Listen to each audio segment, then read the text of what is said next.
Ancient Indian saying that something lives only as long as the last person who remembers it. My people have come to trust memory over history. While history serves only those who seek to control it, those who would douse the flame of memory in order to put out the dangerous fire of truth. Beware these men, for they are dangerous themselves and unwise. Hidden deep beneath the canyon walls of the New Mexico desert lies a mysterious ancient city, a place of magic rituals, astronomical alignments, and supernatural legends. This massive city was lost for centuries when its occupants seemingly vanished overnight, nearly 1,000 years ago. To this day, archaeologists and historians are unable to piece together exactly what happened here. So we traveled into the ruins, looking for any clues that will help us understand the true history of the canyon. What we soon would discover is a history far more shocking than anyone can believe. So join us for a unique look into Chaco Canyon, home of the Ancient Ones. The Anasazi were an ancient culture that lived in the Colorado Plateau. No one knows why they built their fortified cities, but we do know that their entire civilization ended suddenly when they abandoned their homes. Some have speculated that the nature spirits worshipped by the Anasazi became destructive demons when the community ceased to maintain their sacred laws. These beings terrorized the population, often appearing to children before taking them away forever. The ancient Anasazi people had superior knowledge of mathematics, astronomy, ritual magic, and some claim they also possessed supernatural abilities. During research for our best-selling book, On the Path of the Immortals, I was given the unprecedented opportunity, really, to sit down with and to film Dr. Don Mose Jr., a third-generation medicine man who I met with for a large part of the day during our investigation, and he told me the oldest legends of the Anasazi, which he had been told by his great-grandfather, who likewise had been told by his ancestors, which included stories of the Anasazi turning to sorcery, to sacrifice, cannibalism, after they had lost their way and were driven insane by a reptilian creature, which they depict with a halo above his head, of all things. Images of that being are, by the way, included in the petroglyphs. And I believe that they likely attest to the fallen reptile or reptiles of biblical fame, which also misled humanity. He began drawing in the sand on the floor and reciting the first part of the story of the ancient Anasazi and how it had been repeated to him by his father and grandfather, who had also been told by their ancestors and so on. A legend that Dr. Mose alone had undoubtedly repeated hundreds of times before at the Navajo school. Now, since it was obvious to us that this Navajo historian was really indifferent to our camera and our recording plans, and in fact I could tell he was really uncomfortable with us putting him on film, but thankfully he let us proceed nevertheless.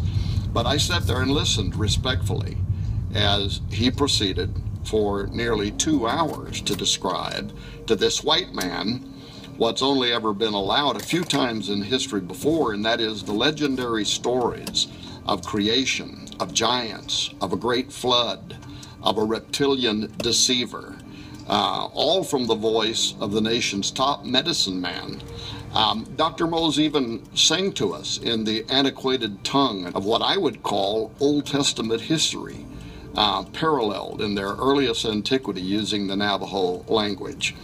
For centuries, tribal elders have been telling stories of unbelievable supernatural events that occurred in the canyon. Events so shocking, the Ancient Ones carved pictures depicting these events into the canyon walls as a semi-permanent record of what happened here.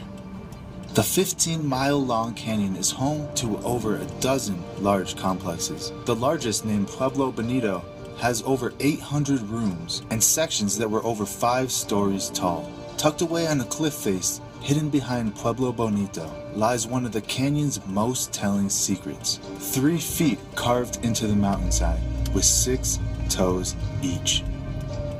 Are these 6-toed carvings showing the feet of a Nephilim giant depicted in the Bible? From the Book of Chronicles, chapter 20, verse 6, quote, "And yet again there was war with Gath, where was a man of great stature, whose fingers and toes were 24, 6 on each hand and 6 on each foot, and he was also the son of a giant."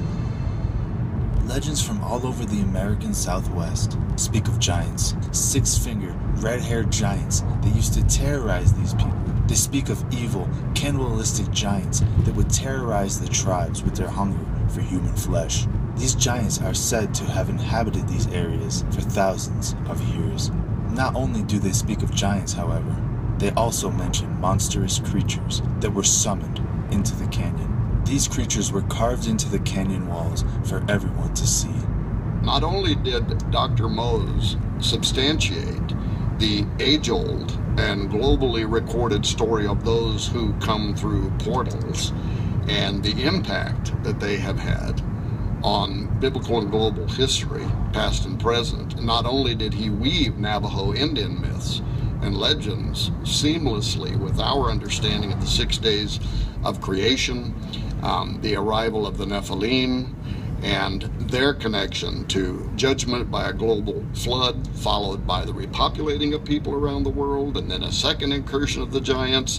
But there were several instances in which, when I pushed Dr. Mose for greater detail, he would go off script, actually delineating from the official Navajo storyline to provide greater consistency between history and the way the Bible itself recorded certain events. For example, as Mose was following the official storyline, the one that you would get from the Parks Department in the 4 corners of the U.S., about how the Anasazi didn't disappear, but rather they slowly migrated out of the area and became the modern Pueblo Indians, I expressed doubts to Dr. Mose about that story.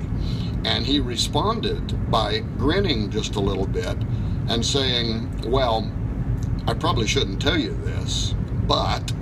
And then he proceeded to tell us the older stories that his grandfather had repeated about these mysterious people actually disappearing after they came under mind control from a reptile with a halo, this carnivorous creature, suspiciously similar to what I later described in the Path of the Immortals book as fiery seraphim, which comes from the Hebrew seraph, the Hebrew Old Testament fiery serpent.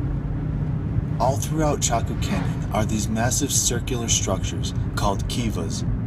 The kivas are perfect circles that are built into the earth for the purpose of magic rituals, ceremonies, and religious practices. They were used extensively by the Anasazi, who, according to their own verbal history, used the kivas to summon monstrous creatures into this dimension.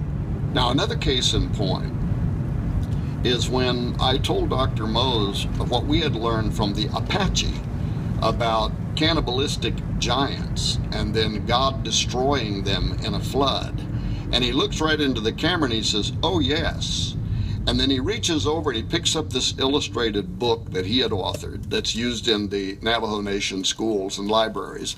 And he opened to show us an artist depiction of a giant that had stood between 30 and 40 feet tall. And then he starts saying there was this time when the earth was infested with such great giants and alien gods that came down and destroyed and ate the people. Some of them were